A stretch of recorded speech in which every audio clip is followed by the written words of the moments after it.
Hey guys, welcome to Safi Mix.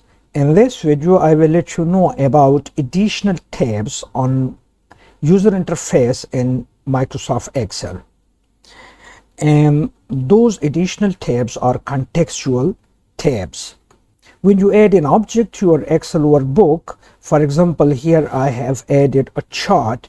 You can add a chart, a table, or any smart art to Excel workbook. When such objects added to the workbook are selected, additional tabs appear on the tabs list. For example, if I select this chart, these two objects which are presently in green appear and they are added to the table list, and they contain additional icons or commands for working with chart. For example, if I click on chart design, this ribbon appears that is divided into different groups. For example, chart layout, chart style, data, type, and location.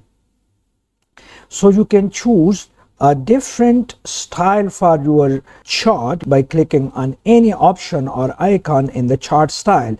Similarly, if you click on the format, another ribbon with different icons appears, and you can use these icons to format the chart. So contextual tabs are additional tabs that appear on the tabs list when an object on the workbook is selected. Thanks for watching.